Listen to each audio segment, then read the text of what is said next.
Voilà, reprise pour la deuxième partie de ce TP. Avant d'expliquer le branchement et les différentes parties qui sont mises en, c'est-à-dire mise en connexion ici, nous avons un encodeur qui n'est pas connecté ici. On peut voir les différents paramètres.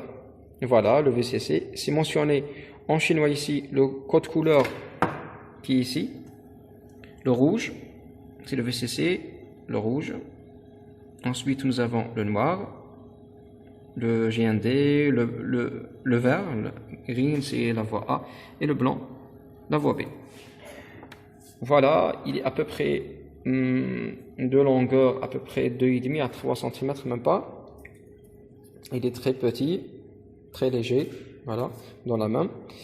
Nous avons le code couleur, il est mentionné ici, vous devez le traduire en chinois, et puis nous avons fait déjà la tâche rapidement, et on peut lire quelques informations sur le châssis, le châssis de cet encodeur-là.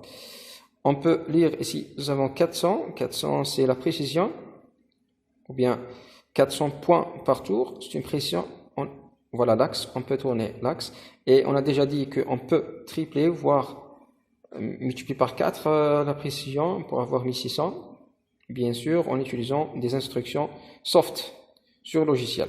Nous avons l'alimentation entre 5 et 24 volts, et pour ce faire, c'est-à-dire pour le faire tester, on a déjà utilisé un qui est pratiquement la même marque, Rotary, encodeur, le même câble, les mêmes références, tout ça. Nous avons le câblage, le rouge, le noir, le vert et le blanc. On peut utiliser le vert comme on peut utiliser le blanc, c'est la même chose en fait. Moi j'ai fait le blanc, c'est la voie B, c'est c'est la même chose.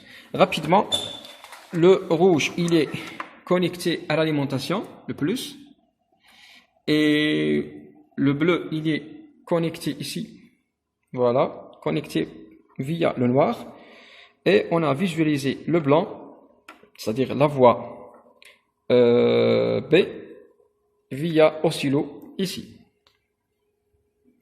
Et on doit mettre le GND, la masse, avec l'alimentation.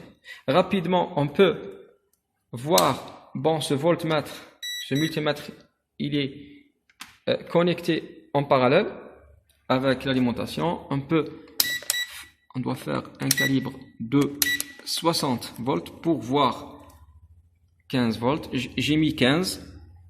En fait, j'ai mis 15. Je peux mettre jusqu'au 24 volts. Vous voyez ici, nous avons la main de mettre entre 5 et 24 volts. Bon, on va faire AutoSet pour voir notre signal rapidement. Et on voit très bien qu'un signal petit. Nous avons fait un calibre de 1 volt.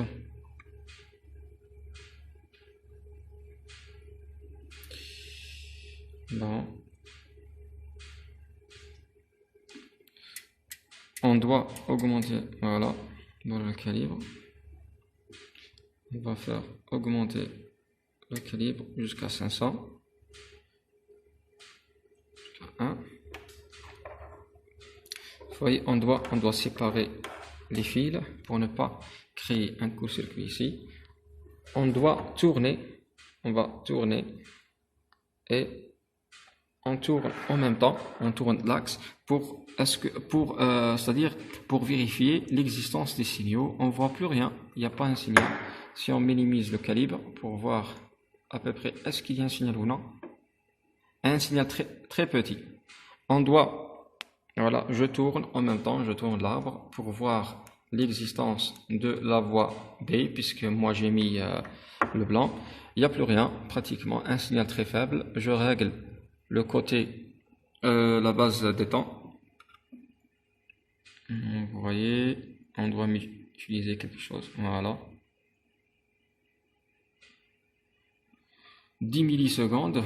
Si je tourne, un signal très faible, voire négligeable. Bon, comme ça, je peux pas dire que, voilà, 15 volts. 15 volts. Comme ça, je ne peux pas dire que l'encodeur fonctionne très bien. Pour ce faire, ici, il y a une masse flottante entre l'interrupteur qui est en dedans de cet encodeur et la tension VCC ici, 5 volts. Il y a un signal très faible. Pour éliminer cette masse flottante et pour minimiser le plus tôt, c'est-à-dire le maximum possible de courant, on doit mettre une résistance qui s'appelle pull-up. Cette résistance doit être entre le rouge et le noir. Je vais la mesurer.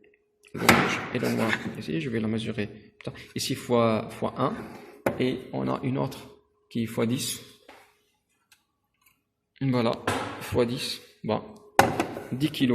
Entre le VCC et entre la voie B qui est ici par exemple. La voie B. Moi j'ai utilisé le B. Bon, c'est la même chose. Pour le cas de A ou B, c'est la même chose. Voilà. On passe à la partie théorique.